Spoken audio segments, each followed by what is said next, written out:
Olá, hoje a Cidade Viva está num lugar mais do que especial, um templo incrível e cheio de histórias. Nós vamos conhecer o Mosteiro de São Bento, aqui no centro da cidade de São Paulo.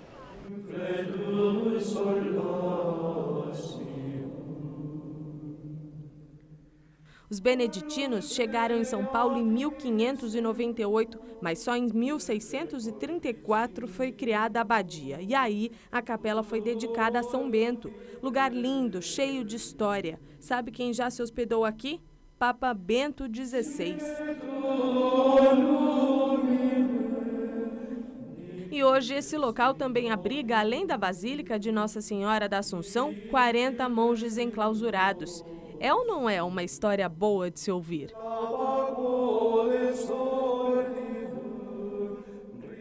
E para a gente conhecer a história desse lugar tão especial, eu converso agora com o Dom Hildebrando. Conte-nos sobre São Bento. São Bento foi um monge do século VI. Ele teve a grande ideia de não só fazer os seus monges trabalharem com a disciplina, com a oração, mas também foi um monge um pai de comunidade, bastante acessível e também bastante ameno na sua regra. A maioria das outras regras, a vida monástica já existia desde o século II, né? São Bento é do século VI, mas ele fez uma regra, não uma regra muito militarizada, uma regra cheia de penitências, cheia de achatamentos da vida do monge, né? Tanto é que até foi um pouco escandaloso no início que ele permitia que se bebesse um copo de vinho nas refeições, o que era quase considerado uma inovação até muito moderninha para a época, né? E, na realidade, o que acontece, ele é chamado o santo do equilíbrio. O santo do equilíbrio porque ele não jamais pede demais ao monge, mas também não deixa que o monge relaxe na sua vida. Então, a comunidade toda caminha, os mais fracos conseguem cumprir a regra e os mais fortes também se sentem satisfeitos porque a regra consegue ter esse equilíbrio. Aos mais fortes se pede mais, aos mais fracos se pede menos, criando assim um ambiente fraterno. Esse foi, digamos assim, a ideia de sucesso que fez com que depois, ao longo dos séculos, a regra de São Bento foi a única a sobreviver dentro do mundo ocidental. Como foi a vinda dos beneditinos aqui para a cidade de São Paulo? Começou a fundação desse mosteiro de 1598 e veio apenas um monge, né, de Portugal, começar a vida monástica nesse lugar, exatamente nesse mesmo lugar, que foi um presente do cacique Tibiriçá, que foi o primeiro líder indígena dessa região a se converter ao cristianismo. E quando veio então Frei Manuel da Teixeira, ele permitiu que esse espaço, que era onde ficava a sua taba, onde era a sua propriedade específica do cacique Tibiriçá, ele construísse então uma pequena capela para começar então a vida monástica aqui em São Paulo. Era um lugar muito distante do pátio do colégio que todos conhecemos, porque, se nós pensarmos, nós temos um viaduto logo após ali o pátio do colégio na Boa Vista, e aqui era um monte separado do centro da cidade, separado também porque onde hoje é 25 de março era o rio Tamanduateí, e tinha o Vale do Anhangabaú com o rio Anhangabaú e o morro que separava do centro da cidade, que começava basicamente no pátio do colégio. E depois, ao longo dos anos, então, a cidade cresceu e englobou o mosteiro. Mas é assim que começa a vida monástica aqui em São Paulo, com apenas um monge. Sempre foi uma comunidade pequena até o final do século XX, até o final do século XIX praticamente. Entrar num lugar, nesse lugar, é fazer uma viagem no tempo, né? Toda essa arquitetura, até a restauração que a gente vê sendo feita aqui é de fato uma viagem, né? Não só uma viagem, como também uma espécie de prêmio ao brasileiro, né? Porque ela não é uma igreja simplesmente bonita, né?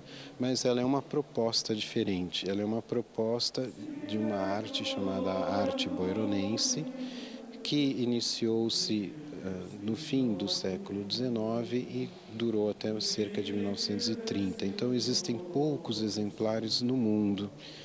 E na realidade essa é a única igreja feita completamente no estilo boironense, assim como toda a estrutura do mosteiro. O que é essa arte boironense? Ela tenta colocar juntos algumas linhas clássicas da arquitetura cristã. Ela tem arcos românicos, que é típico da primeira fase da construção cristã. Ela é alta, como o estilo gótico, né? E possui muita decoração ao estilo bizantino. E tem uma novidade, que era uma novidade também que causou grande espanto, que foi uma reviravolta no mundo europeu do período, que é a inclusão de certos detalhes, certa forma de pintura mural, né? Que é inspirado na redescoberta da tumba de Tutancâmon, no Egito. As figuras são alongadas e sempre de perfil. Parece estranho? Parece, mas acontece que o mundo naquela época, do final do século XIX, era um mundo que estava muito seco, muito árido. Um mundo que tinha quase que deixado a perspectiva religiosa e entrado completamente na ideia positivista, que o homem podia fazer tudo com a sua técnica, com a sua ciência. A descoberta da tumba de Tutancâmon trouxe de novo aquela perspectiva de que o homem necessita de uma espiritualidade. E a gente vê isso na missa da 1h da tarde, as pessoas que trabalham por aqui ou que moram por aqui, ou as pessoas que são devotas, né, vêm aqui, lotam a igreja e participam da missa. Isso é muito legal de ver, né? É o nosso grande serviço. Muitas pessoas podem dizer, mas um mosteiro no centro da cidade, uma cidade como São Paulo, isso não deve mais existir. Isso aqui devia ser um museu ou qualquer coisa do gênero, né?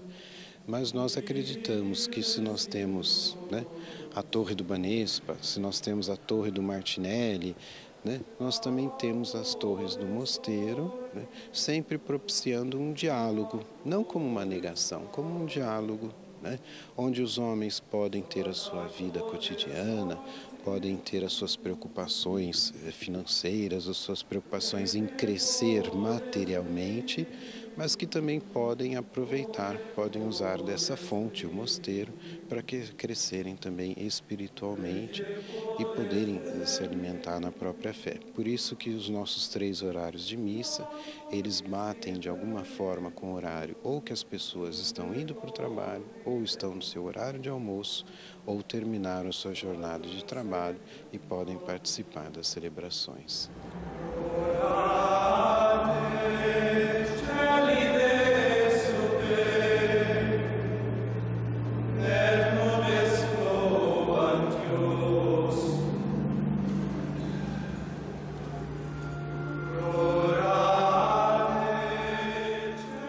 Essa basílica completou 100 anos em 1912 a sua construção. E a sua fase de parte artística foi terminada em 1922, junto com a Semana de Arte Moderna do Teatro Municipal.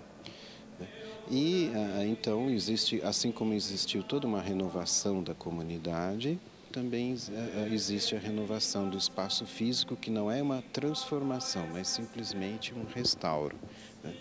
e algumas partes muito importantes já foram restaurados. Os nossos sinos, né, que o pessoal costuma falar aqui em São Paulo, que é o Big Ben de São Paulo, né? Os sinos, eles são os únicos sinos do período dos primeiros 10 anos do século XX, construídos na Alemanha, que resistiram à Primeira Guerra Mundial. Todos os outros sinos foram derretidos para a construção de armas. Os sinos de São Bento, como eles já eram comprados e já estavam em alfândega, eles sobreviveram a essa destruição, né? Então, muitos engenheiros alemães vêm para estudar os nossos sinos, a técnica de construção da época do primeiro decênio do século XX na Alemanha. Depois também a importância da arte bauronense, né? Então existe todo um trabalho até de pesquisa, de recompor, de restaurar. Muita coisa com o tempo apagou-se, muita coisa foi modificada, então houve todo um processo de estudo e pesquisa para se restaurar, né, a pintura original, os detalhes originais da basílica. E é um processo feito em fases, né? Começou desde 2012, justamente com 100 anos da Basílica, e deve terminar somente na metade do próximo ano, 2016. Aqui no mosteiro vivem 40 monges. Como é o dia a dia desses monges aqui bem no centro da cidade de São Paulo, né? É praticamente um oásis, né, para essa loucura toda da cidade, né? Muitas pessoas se impressionam que ao entrar no nosso claustro, felizmente, ainda não somos tão invadidos pelo barulho da cidade, né? Mas a nossa vida parece realmente como se estivéssemos no campo. Acordamos muito cedo, acordamos às 5 horas da manhã, temos nosso primeiro horário de oração às 5h30, né? A nossa missa conventual, a missa da comunidade às 7 horas da manhã, das 8 até as 11h30 são os nossos serviços, depois temos mais um horário de oração, breve, de 15 minutos, meio-dia pontualmente estamos almoçando, né? Depois temos nosso horário de trabalho novamente, às 5h30 o horário de vésperas, que é um horário de oração pelo fim do dia. Às 6 horas estamos jantando e normalmente às 8 horas da noite já estamos na cama novamente, o que parece até quase, né, surreal para a agitação da cidade, onde 8 horas da noite ainda se está talvez no serviço, né? Nós já estamos encerrando a nossa jornada. E o monge e o trabalho?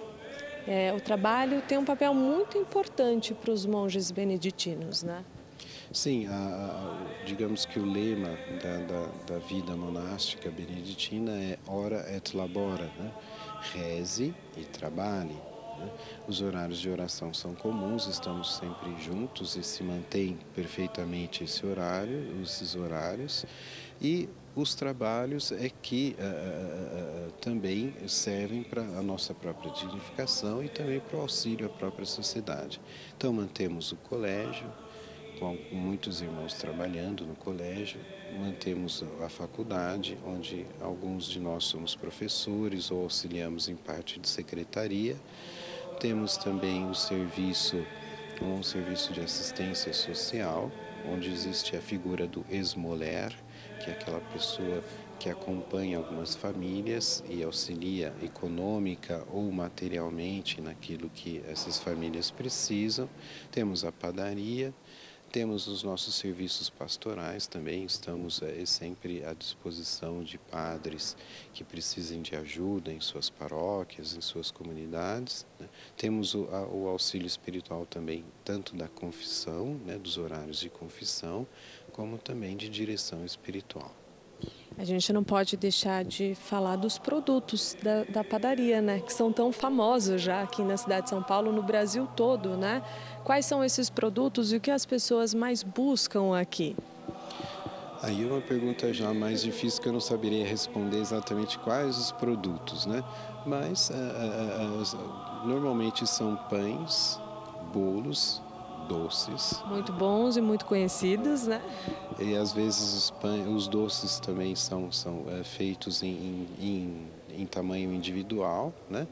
E realmente existe uma grande procura, mas também não querendo fazer propaganda, né? Mas são feitos assim com muita atenção no uso dos materiais para fazer toda essa parte de panifício, né? Como também um cuidado até propriamente na embalagem, na forma de apresentação, como também se fosse um presente, né? Assim como, né, a vida cristã na Sagrada Escritura está recheada de imagens, né, de cenas, onde tudo acontece de bom, acontece durante uma refeição.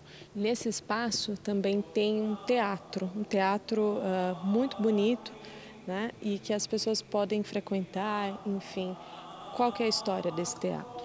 O teatro ele começa também junto com o próprio colégio, em 1903. Normalmente ele funcionou em função do colégio até cerca de 10 anos atrás, onde então foi feita toda uma remodelação desse teatro, onde por uma série de anos nós tivemos concertos de cameratas nesse teatro. Também serve para algumas apresentações ou algumas reuniões, sejam religiosas ou sejam de instituições variadas, como grupos de empresários, polícia militar, bombeiros, reunião de vários grupos dentro da igreja, que fazem desse teatro também um ponto de encontro, sempre fazendo com que a cultura da cidade, a cultura contemporânea, também esteja em diálogo com a vida religiosa.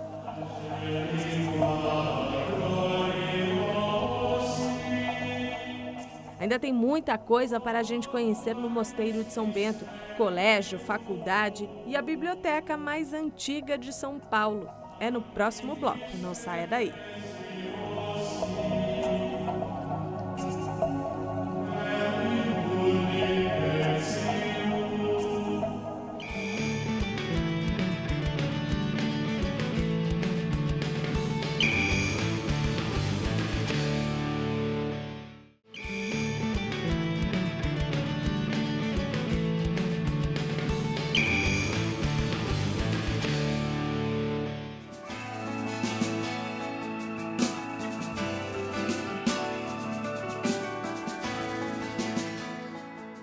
Fazer um passeio por esse lugar é entender também um pouco da história da cidade e, é claro, o desenvolvimento. E por falar em desenvolvimento, outro ponto importante é o ensino, a educação. A história começa com o Ginásio de São Bento, fundado em 1903 por Dom Miguel Cruz. Em 1906, ele já dispunha de instalações para o regime de internato. E só em 1943 que o ginásio muda o nome para Colégio de São Bento e passa a atender às reformas educacionais brasileiras. São 112 anos de história de uma entidade que marcou o ensino paulistano. Quem são os alunos que estudam aqui? São os alunos que, por algum motivo, estão no centro de São Paulo. E qual é essa razão? São os filhos dos comerciantes da região, que buscam um colégio de perfil integral, porque essas famílias vêm muito cedo para o centro e passam o dia inteiro trabalhando e no final do expediente vêm buscar o menino. Então o colégio, pensando nessa necessidade, formatou uma maneira em que a educação fosse integral, pensado num sujeito inteiro, né? Então, no período da manhã, nós trabalhamos a parte curricular, que são as disciplinas acadêmicas, e na parte da tarde nós trabalhamos com as artes. Então, nós trabalhamos música, o teatro, a dança, o esporte e as línguas. Qual que é a marca dessa escola? A marca da nossa escola é atrelar a inovação à tradição. Apesar de termos 103 anos, ser um patrimônio histórico, nós buscamos contemplar este sujeito, né? Quem é o nosso sujeito? Nosso sujeito é o imigrante? Sim. É o brasileiro? Sim. É o negro? Sim. Então, contemplar a diversidade local.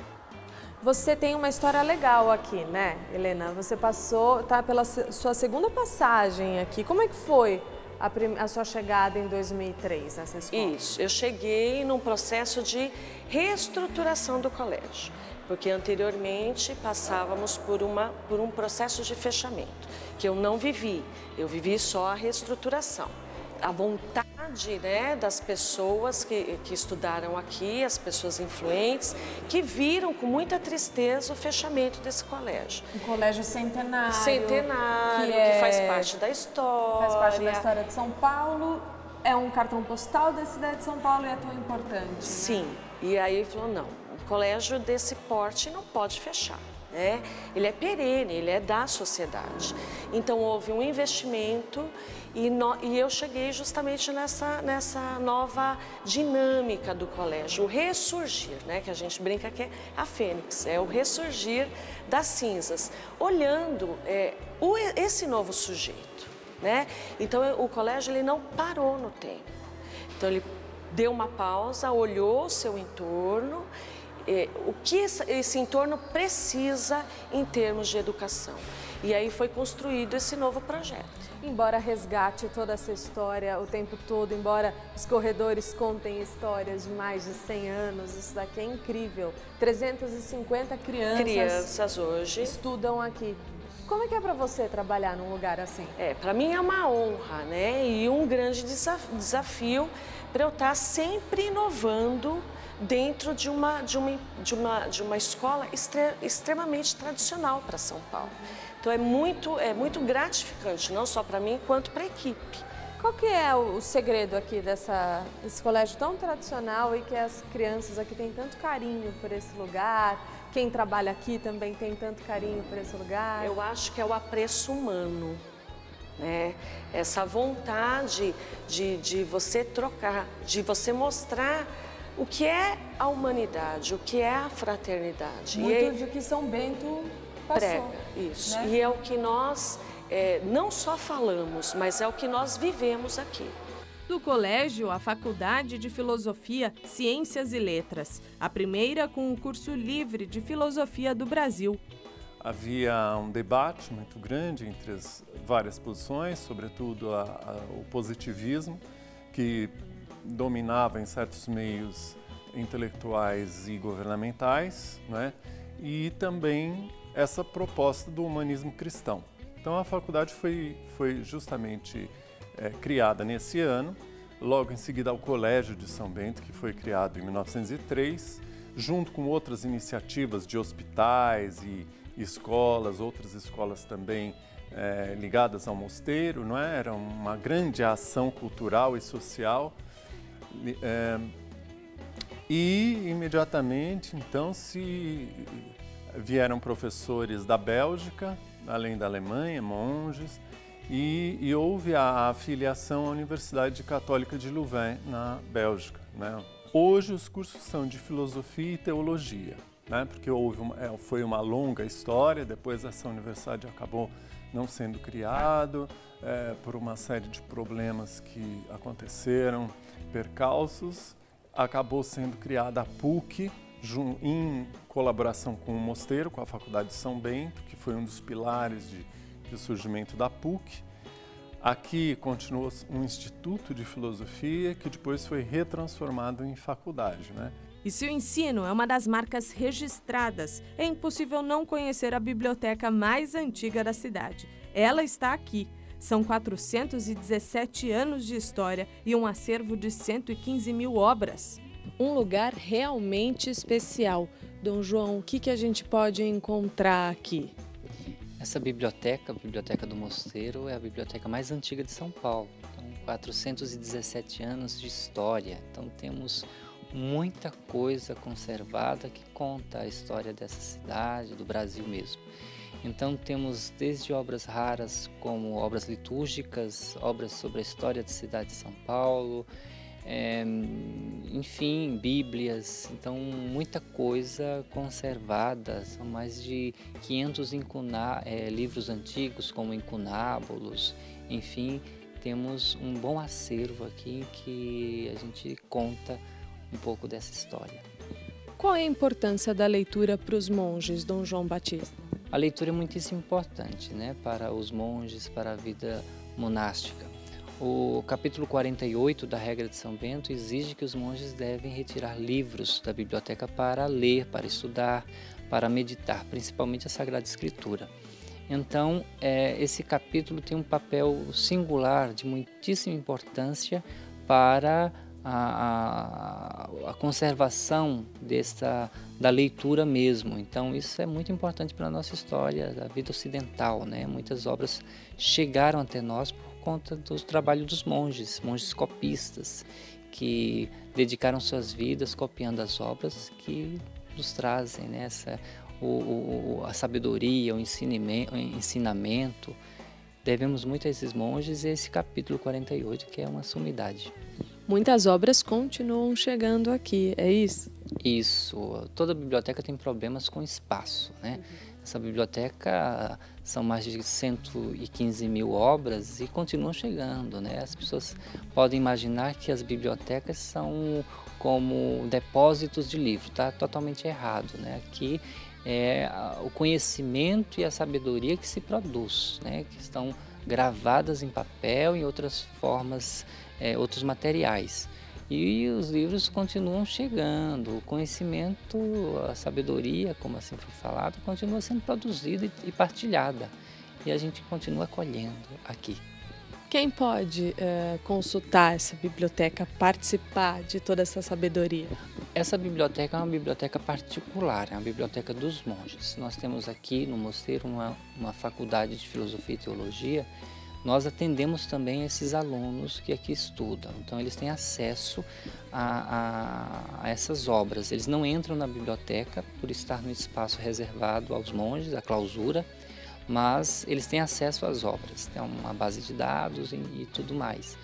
E pesquisadores cadastrados, né, podem sim pesquisar na nossa biblioteca. Então estar aqui é um privilégio para a gente. É um lugar sagrado também, né? E de muitíssima importância para a nossa cultura, para a cidade de São Paulo. Poucas pessoas conhecem, portanto, poucas pessoas dão um valor, né, merecido, mas nós estamos aqui salvaguardando essa cultura, né, tão produzida ainda aqui em São Paulo.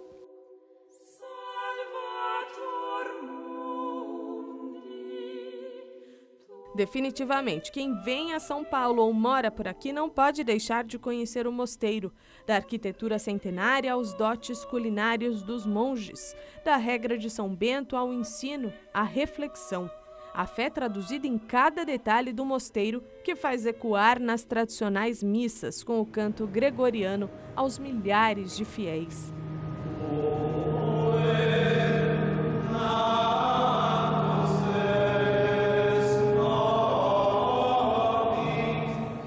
Conhecer o Mosteiro de São Bento pode ser uma boa opção para você também. Ele fica no Largo de São Bento, no centro. A missa mais tradicional acontece aos domingos, às 10 da manhã.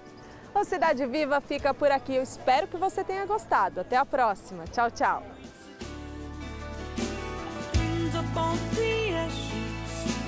Of my